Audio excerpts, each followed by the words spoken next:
दोस्तों स्वागत है आप सभी का आपके अपने YouTube channel SS study material पर। आज हम लोग ज्योग्राफी मेजर का एक मोस्ट इंपोर्टेंट क्वेश्चन को देखने वाले हैं कि परिवहन प्रणाली के विकास से संबंधित प्रमुख कारकों की विस्तृत चर्चा कीजिए। परिवहन प्रणाली के विकास से संबंधित प्रमुख कारकों की विस्तृत चर्चा कीजिए।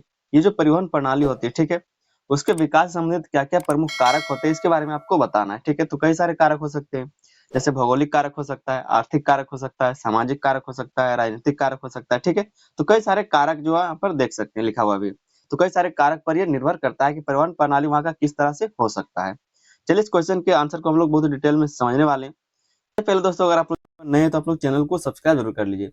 साथ ही हम यहाँ पर एक बात और बता दें कि प्लेलिस्ट हम बना दिए मेजर 14 का, तो आप लोग जाकर के प्लेलिस्ट से तैयारी शुरू कर सकते हैं।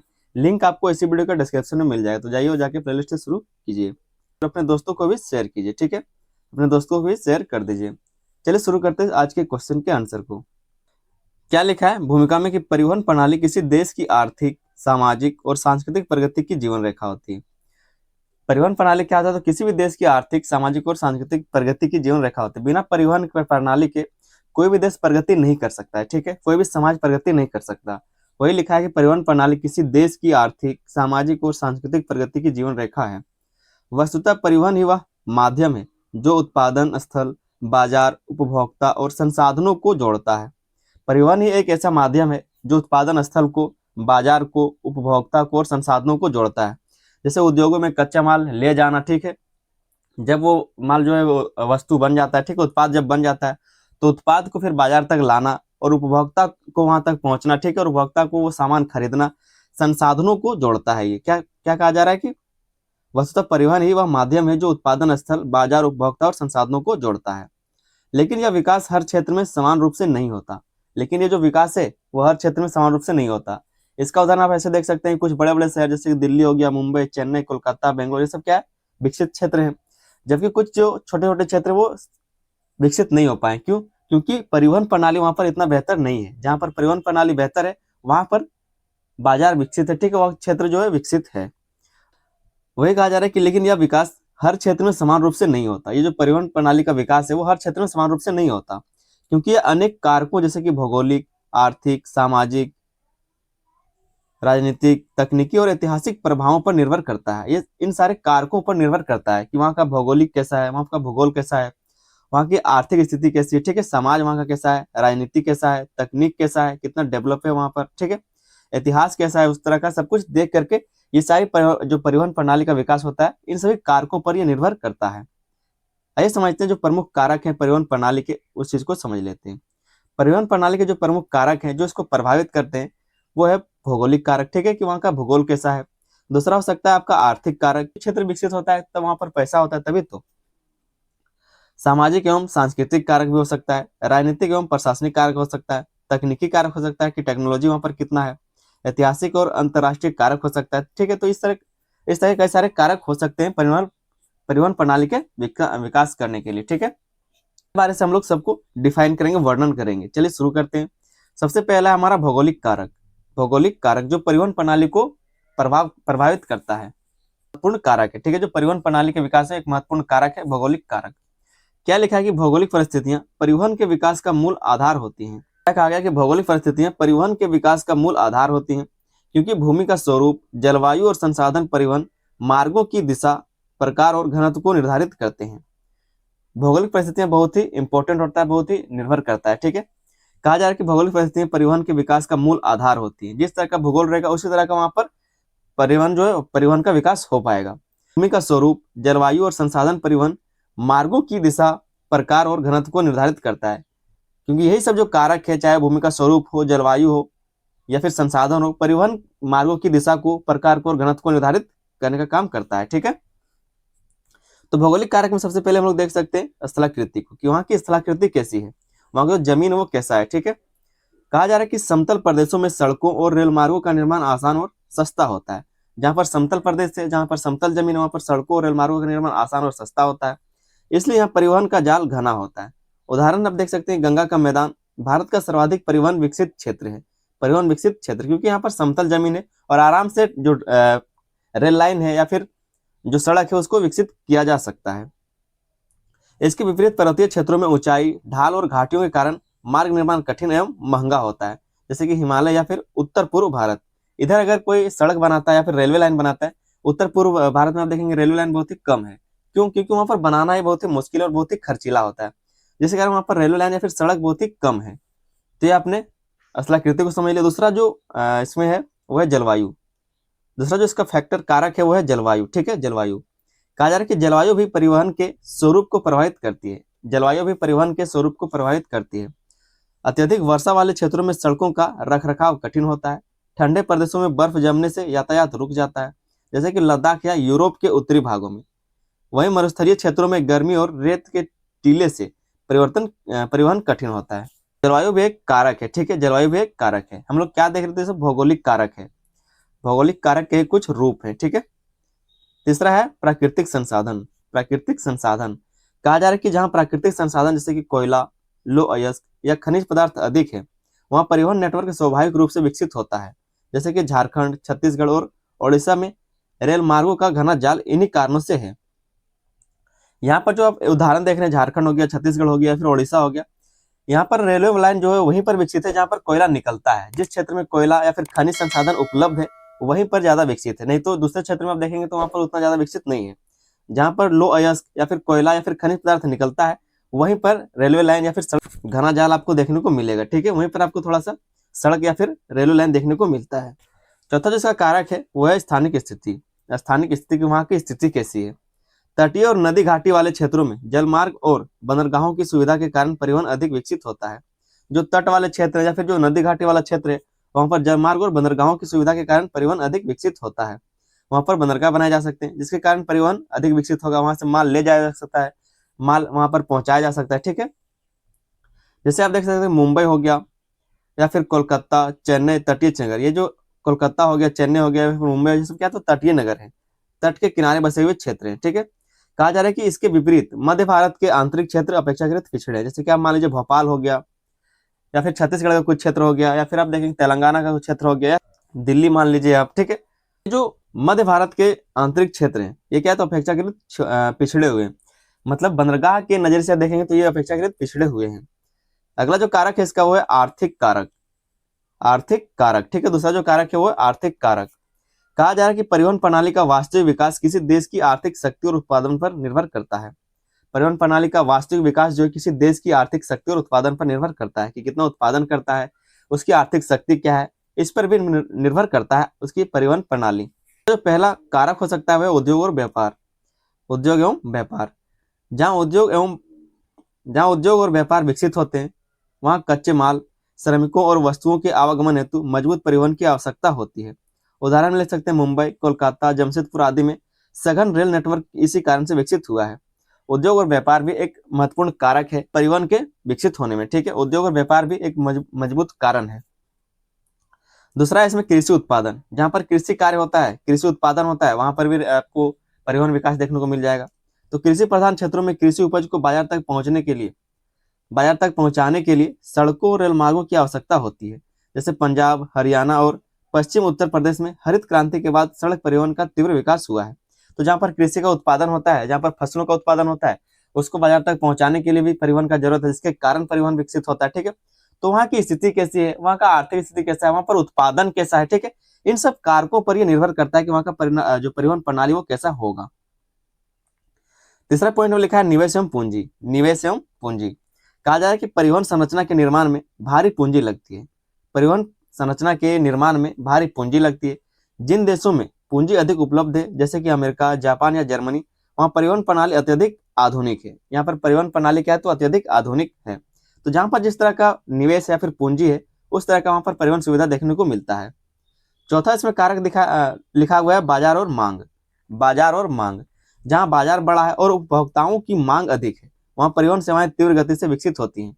उदाहरण ले लीजिए दिल्ली, मुंबई जैसे महानगरों में, कानपुर हो गया। ठीक है, इन सब क्षेत्रों में आप देखेंगे जो परिवहन प्रणाली वो बहुत ही ज्यादा विकसित है। क्यों? क्योंकि वहां पर बहुत ही ज्यादा डिमांड रहता है माल का। ठीक है, उत्पाद का बहुत ही ज्यादा डिमांड रहता है, जिसके कारण वहां पर कच्चा माल पहुंचाना और बना हुआ माल को ले आना, ठीक है, वस्तुओं को ले आना, जिसके कारण बहुत ज्यादा सड़कों का जरूरत पड़ता है, बहुत ज्यादा परिवहन का जरूरत पड़ता है, परिवहन साधनों का जरूरत पड़ता है। ठीक है, तो इसके कारण वहां पर जो परिवहन प्रणाली वो विकसित हुआ है। तीसरा जो इसका फैक्टर है वो है सामाजिक एवं सांस्कृतिक कारक। सामाजिक एवं सांस्कृतिक कारक, तो ये भी एक महत्वपूर्ण कारक हो सकता है परिवहन प्रणाली के विकास में, ठीक है। समाज और सांस्कृतिक कारक, समाज की संरचना, जनसंख्या और सांस्कृतिक गतिविधियां परिवहन विकास को प्रत्यक्ष रूप से प्रभावित करती हैं। जो समाज की संरचना है कि समाज किस तरह से बना हुआ है, जनसंख्या वहां पर किस तरह से, वहां की सांस्कृतिक गतिविधियां कैसी, ठीक है। तो ये सारे कारक परिवहन विकास को प्रत्यक्ष रूप से प्रभावित करते हैं, डायरेक्ट प्रभावित करते हैं, ठीक है। पहले जो इसमें कारक लिखा है वो है जनसंख्या घनत्व। वहां की जनसंख्या घनत्व इसको प्रभावित करता है, परिवहन विकास को वहां की जनसंख्या घनत्व प्रभावित करती है। लिखा है कि अधिक जनसंख्या वाले क्षेत्रों में लोगों की आवागमन की आवश्यकता अधिक होती है, जिससे परिवहन प्रणाली विकसित होती है। उदाहरण बिहार, उत्तर प्रदेश और पश्चिम बंगाल।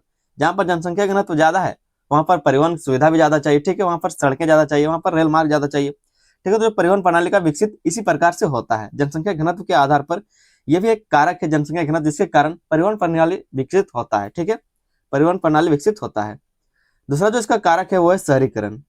शहरीकरण, जैसे जैसे शहरी क्षेत्र बढ़ते हैं वैसे वैसे मेट्रो रेल, बस रैपिड ट्रांजिट सिस्टम और फ्लाईओवर जैसी आधुनिक प्रणालियां विकसित होती हैं। उदाहरण ले लीजिए Delhi metro, Mumbai local train या फिर इसके जो नेटवर्क हैं सारे वो। तो शहरीकरण भी एक कारक है परिवहन प्रणाली के विकसित होने के लिए, ठीक है। जैसे जैसे शहरीकरण होगा, जैसे वहां पर भीड़ बढ़ेगा, जैसे जैसे जनसंख्या बढ़ेगा, लोगों की आबादी बढ़ेगी, वैसे वैसे वहां पर परिवहन का जरूरत पड़ता जाएगा और साधनों का जरूरत पड़ता जाएगा और परिवहन का विकास वहां पर उस तरह से होगा। तीसरा जो इसका कारक है वो है सांस्कृतिक और धार्मिक गतिविधियां। सांस्कृतिक और धार्मिक गतिविधियां जितनी ज्यादा वहां पर उतना ज्यादा परिवहन प्रणाली का विकास होगा। तीर्थ स्थलों, धार्मिक यात्राओं और मेलों के लिए विशेष मार्ग विकसित होते हैं, जैसे कि चार धाम यात्रा मार्ग या फिर प्रयागराज का कुंभ मेला मार्ग। यहाँ पर ज्यादा जो है रेल मार्ग या फिर सड़क मार्ग विकसित हुआ है। क्यों? क्योंकि यहाँ पर आवाजाही ज्यादा है, जिसके कारण यहाँ पर अगर परिवहन विकसित नहीं होगा तो इसमें बाधा आएगी। इसके कारण यहाँ पर परिवहन का विकास किया गया है, तो ये भी एक फैक्टर था। चौथा जो इसका कारक है वो शिक्षा और सामाजिक जागरूकता।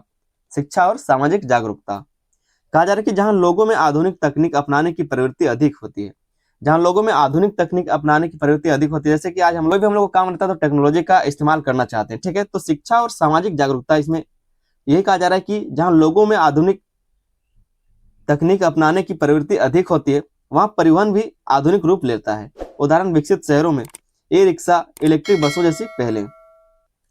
जहां पर लोगों में आधुनिक तकनीक अपनाने की प्रवृत्ति अधिक होती है वहां पर परिवहन भी आधुनिक रूप ले लेता है। जैसे कि आप जापान को देख लीजिए, ठीक है। परिवहन प्रणाली के विकास का जो अगला कारक है वो राजनीतिक एवं प्रशासनिक कारक। राजनीतिक एवं प्रशासनिक कारक, ठीक है। कहा जा रहा है कि परिवहन के निर्माण और विस्तार में शासन की भूमिका अत्यंत महत्वपूर्ण होती है। शासन की भूमिका अत्यंत महत्वपूर्ण होती है, सरकार की भूमिका अत्यंत महत्वपूर्ण होती है। पहला, सरकारी नीतियां और योजनाएं। ये एक महत्वपूर्ण कारक है राजनीतिक एवं प्रशासनिक कारक में, ठीक है, कि सरकार की नीतियां कैसी या फिर उनके द्वारा जो योजना बनाई गई वो कैसी है। केंद्र एवं राज्य सरकारें परिवहन के लिए विशेष योजनाएं बनाती हैं।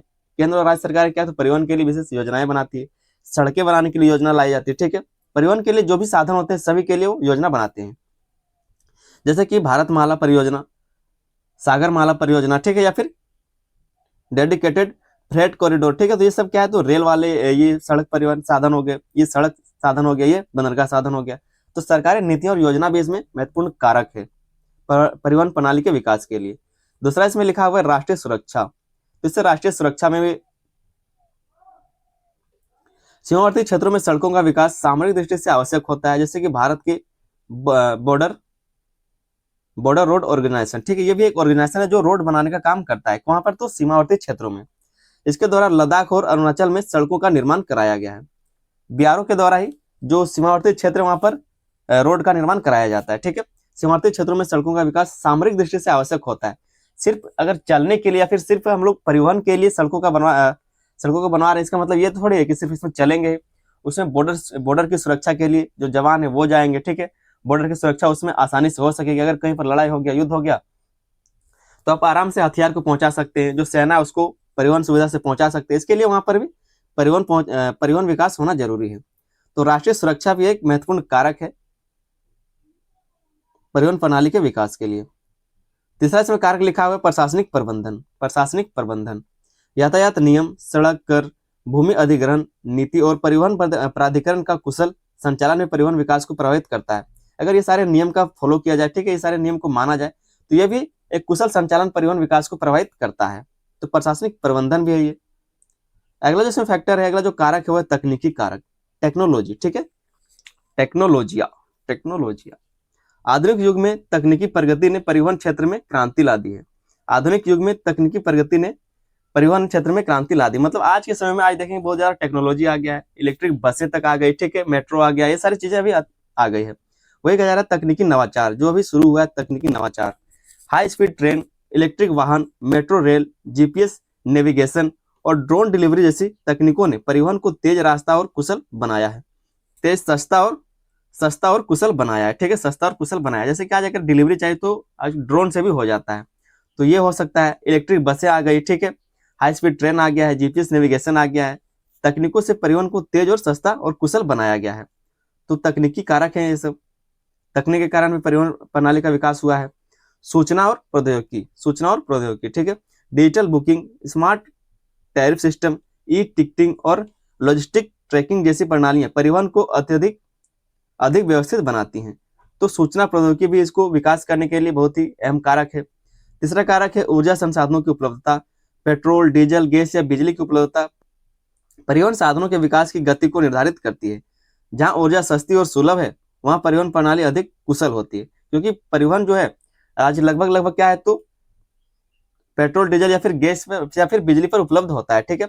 जहां पर ये सारी चीजें उपलब्ध है अच्छे से, वहां पर परिवहन कुशलता अधिक है, परिवहन प्रणाली विकसित और कुशल तरीके से, ठीक है। तो वही कहा जा रहा है कि पेट्रोल, डीजल, गैस या बिजली की उपलब्धता परिवहन साधनों के विकास की गति को निर्धारित करती है। जहां ऊर्जा सस्ती और सुलभ है, वहां परिवहन प्रणाली अधिक कुशल होती है और बेहतर होता है।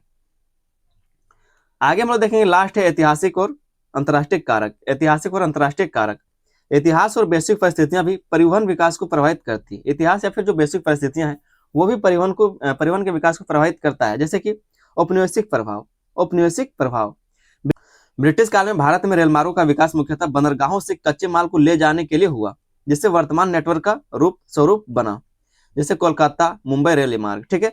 तो जो औपनिवेशिक समय में हमारे देश में जो रेल मार्ग बनाया गया था, क्यों बनाया गया था? ताकि बंदरगाहों से जो माल विदेशों से यहाँ पर आता है या फिर जो यहाँ से विदेशों पे माल भेजा जाएगा, उसको ढोने के लिए भी तो कुछ चाहिए। सिर्फ बंदरगाहों से बंदरगाहों पर भेजने में तो बहुत टाइम लग जाएगा। जैसे मान लीजिए ये भारत हो गया, ठीक है, अब यहाँ पर बंदरगाह बनाया गया, लेकिन अगर यहाँ पर माल पहुंचाना तो कैसे पहुंचाएंगे? तो इसके लिए रेल मार्ग का विकसित किया गया था। वही कहा जा रहा है औपनिवेशिक प्रभाव है ये। ब्रिटिश काल में भारत में रेल मार्गों का विकास मुख्यतः बंदरगाहों से कच्चे माल को ले जाने के लिए हुआ, जिससे वर्तमान नेटवर्क का स्वरूप बना, जिससे आज का नेटवर्क का स्वरूप बना हुआ है कि आज देखेंगे आप रेल हर जगह पर मौजूद है, ठीक है। अगला जो इसका कारक है वो है वैश्वीकरण और अंतर्राष्ट्रीय संपर्क। वैश्वीकरण और अंतर्राष्ट्रीय संपर्क, कहा जा रहा है कि अंतर्राष्ट्रीय व्यापार, पर्यटन और प्रवास के कारण देशों के बीच तेज एवं कुशल परिवहन की मांग बढ़ी है। समुद्री कंटेनर प्रणाली और अंतर्राष्ट्रीय विमान सेवाएं इसका उदाहरण है। तो इस तरह से भी परिवहन प्रणाली विकास हुआ है। तीसरा जिसका कारक है वो ऐतिहासिक मार्ग और सांस्कृतिक आदान प्रदान। ऐतिहासिक मार्ग और सांस्कृतिक आदान प्रदान, कहा जा रहा है कि पुराने समय के व्यापारिक मार्ग जैसे कि रेशम मार्ग हो गया, आज भी पुल को प्रभावित करते हैं, क्योंकि वे पुराने व्यापारिक और सांस्कृतिक केंद्रों को जोड़ते हैं। हालांकि ये जो रेशम मार्ग में बहुत ज्यादा विवाद चलता रहता है, ठीक है, जिस कारण ये कभी चालू होता है कभी बंद हो जाता है। लेकिन ये भी एक कारक है, ऐतिहासिक मार्ग और सांस्कृतिक आदान प्रदान। जो ऐतिहासिक मार्ग है, जो पुराने समय से चलता आ रहा है, वो एक परिवहन प्रणाली के विकास का कारक हो सकता है। फिर जो सांस्कृतिक आदान प्रदान है, ठीक है, संस्कृतियों का जो आदान प्रदान है वो भी परिवहन प्रणाली के विकास से संबंधित हो सकता है। ये कुछ इसके कारक रहे थे। आगे हम इसके निष्कर्ष को देख लेते हैं। कहा जा रहा है कि अतः स्पष्ट है कि परिवहन प्रणाली का विकास किसी एक कारक से नहीं बल्कि अनेक कारकों से संयुक्त प्रभाव से होता है। भौगोलिक कारक इसकी प्राकृतिक पृष्ठभूमि प्रदान करते हैं, आर्थिक शक्ति इसे दिशा देती है, तकनीकी नवाचार गति प्रदान करते हैं और राजनीतिक इच्छा शक्ति स्वायत्त देती है। जहां ये सभी तत्व सामंजस्य में कार्य करते हैं, वहां परिवहन अत्यधिक विकसित होता है। जैसे अमेरिका, जापान और यूरोप में वही असंतुलन होने पर यह पिछड़ा रह जाता है। काम नहीं करेंगे, चाहे वो आर्थिक हो, चाहे वो राजनीतिक कारक हो, चाहे वो ऐतिहासिक कारक हो या फिर कोई टेक्नोलॉजी हो, अगर सारे मिलकर के काम नहीं करेंगे तो वो देश जो पिछड़ा रह जाएगा। जो जहाँ पर ये सारे सामंजस्य के साथ काम करते हैं, मिलजुल के काम करते हैं, वहां पर परिवहन प्रणाली ज्यादा विकसित होता है, ठीक है। तो उम्मीद करते हैं क्वेश्चन का आंसर आपको समझ में आ गया होगा। चैनल पर अगर आप लोग नए तो आप लोग चैनल को सब्सक्राइब जरूर कर ले। साथ ही वीडियो अगर आपको पसंद आया तो एक लाइक जरूर कर दे और अपने दोस्तों में इसको शेयर कीजिए, ठीक है। जितना सके शेयर कीजिए। प्लेलिस्ट हम बना दिए, प्लेलिस्ट का लिंक आपको इसी वीडियो को डिस्क्रिप्शन में मिल जाएगा, तो जाइए प्लेलिस्ट से आप लोग तैयारी शुरू कीजिए और अपने दोस्तों को भी शेयर कर दीजिए, ठीक है। अपने दोस्तों को भी इसको शेयर कर दीजिए। चलिए दोस्तों, मिलते हैं अगले वीडियो में, तब तक के लिए धन्यवाद। जय हिंद।